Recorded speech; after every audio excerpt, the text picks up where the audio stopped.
कुछ बहुत बड़ी ज़रूरी खबरें देश दुनिया की निकल के आ रही थी, तो मैं बोला आप लोगों के बीच शेयर कर देता हूँ। जैसे कि बहुत ही बड़ा एक धमाका हुआ है ईरान के बंदरगाह पर, तो काफ़ी अपडेट निकल के आ रही हैं, तो आप लोगों के बीच हम शेयर करेंगे।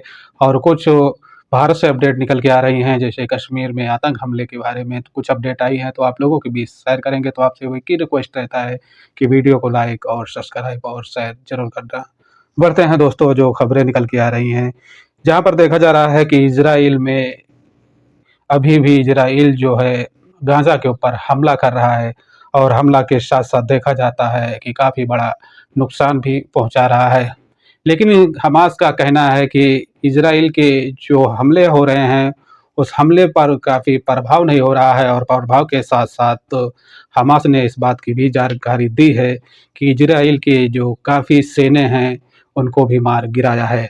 ऐसे में जो हमास है काफ़ी वीडियो भी डाला है और सोशल मीडिया पर दिखाया है, जैसे उन लोगों को इज़राइलियों सेना को एनकाउंटर किया जाता है और उनको गोलियों से मारा जाता है। इस वीडियो में भी दिखाया गया है, और कुछ कहना है कि जहाँ पर देखा जाता है कि इज़राइल है जो अपनी नाकाम और अपनी जो मिसाइलें हैं वो हमास के ऊपर अटैक करता है, लेकिन उस दौरान पर देखा जाता है कि हमास में उसका अटैक करना नाकाम हो जाता है, और नाकाम होने के बाद में हमास जब वार करता है तो इसमें काफ़ी इज़राइलियों की जो है मौत हो जाती है, और मौत होने की काफ़ी पोस्टिंग की जाती है। लेकिन यहाँ पर कहा जाता है कि इज़राइल जो है उनकी जो सैन्य हैं और उनके जो सेना के मुख्य आर्मी हैं, वहाँ पर कहा जाता है कि उन लोगों की मौत भी होती है, लेकिन इज़राइल जो है इस बात को शेयर नहीं करता है, ना इस बात को अपडेट देता है।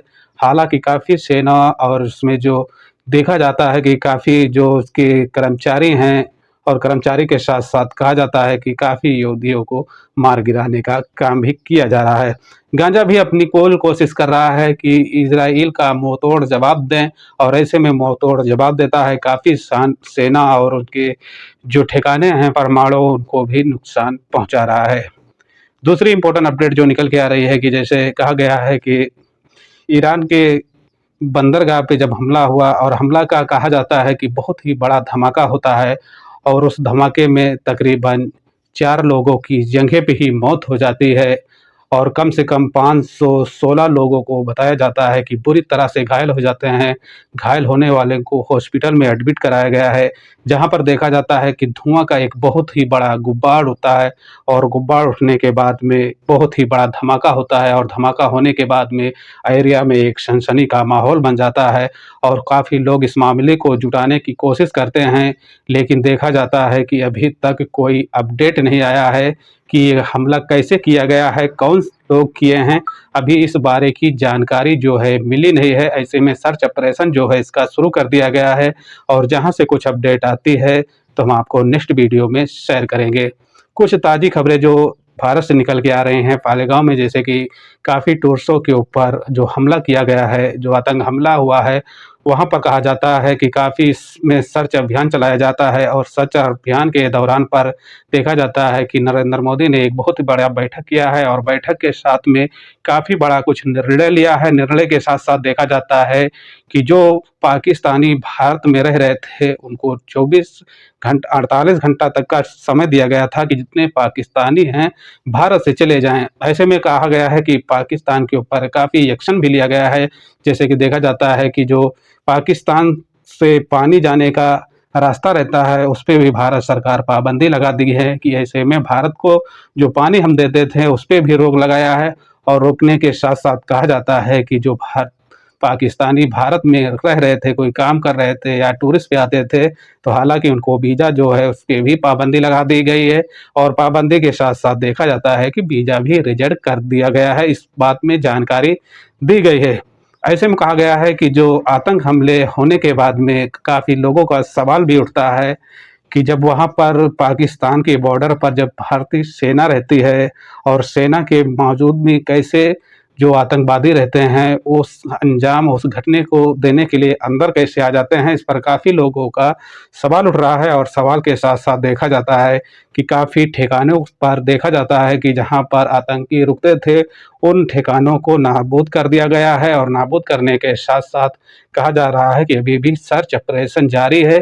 जल्दी ही बताया जाता है कि ये चारों आतंकवादियों को जो है चालू है। और ऐसे में देखा जाता है कि जो सेना है भारत की, वो काफ़ी सख्त हो गई हैं। और सख्त के साथ-साथ देखा जाता है कि हर गली और हर कोने में काफ़ी बड़ी निगरानी रखी जाती है। और निगरानी के साथ-साथ देखा जाता है कि इन आतंकवादियों को लिस्ट भी जारी की गई है। अगर कोई इनके बारे में कुछ जानकारी देता है, तो उसको बताया गया है कि कम से कम 20 लाख रुपए जो है इनाम के तौर पर प्रोवाइड कराया जाएगा। ऐसे में कहा जाता है कि जो पाकिस्तान से भारत के कोई ताल्लुक़ रिश्ते थे, उनको भी अभी ख़त्म कर दिया गया है।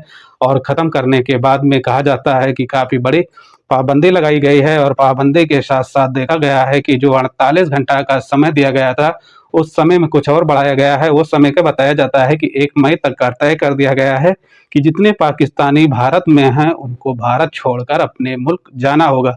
ऐसे में एक बहुत ही बड़ा और सवाल उठ रहा है, जैसे कि आपने जानते भी होंगे और सोशल मीडिया पर देखते भी होंगे, सुनते भी होंगे कि जो पाकिस्तान से सीमा हैदर आई थी, देखा जाता है कि ना उसके पास कोई वीज़ा, ना उसके पास कोई डॉक्यूमेंट, ऐसे नेपाल के रास्ते से होते ही भारत पहुँचती है। तो ऐसे में काफ़ी लोगों का सवाल भी उठ रहा है कि सीमा हैदर को क्या पाकिस्तान भेजा जाएगा? हालाँकि इस बारे में अभी कुछ जानकारी आई नहीं है।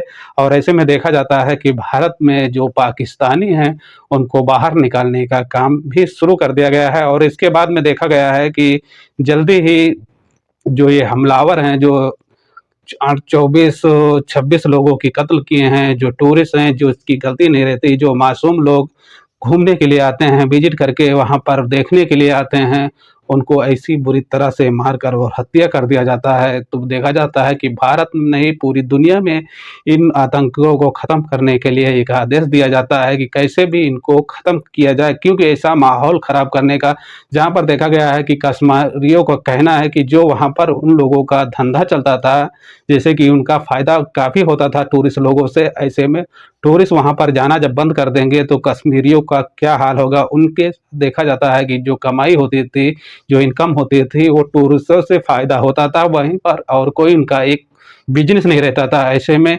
कश्मीरियों का काफ़ी बड़ा नुकसान हो रहा है। और नुकसान के साथ-साथ देखा जाता है कि इस जंग और इस आतंक में जो एक व्यक्ति शहीद हुआ है, उसका नाम बताया गया है जो आदिल, जो वहीं पर घोड़े का सवार करके व्यक्तियों को वहाँ पर पहुँचाता था।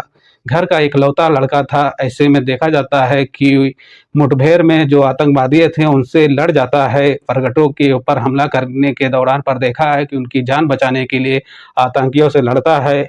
और लड़ने के बाद में देखा जाता है कि आतंकवादियों जो रहते हैं, उसको भी शूट कर देते हैं। हालाँकि देखा गया है कि सोशल मीडिया पर जो आदिल की काफ़ी तारीफ़ भी की जा रही है कि ये नहीं देखें कि अपनी जान का ना परवाह करते हुए उन आतंकवादियों से मुठभेड़ भी करता है। और मुठभेड़ के दौरान पर देखा जाता है कि आदिल की भी मौत कर दी जाती है। तो ये दोस्तों कुछ ज़रूरी और इम्पोर्टेंट खबरें थी। कुछ समझ आया होगा वीडियो में तो लाइक और सब्सक्राइब चैनल को कर लेना। मिलते हैं नेक्स्ट वीडियो में। अपना और अपनी फैमिली का ख्याल रखना।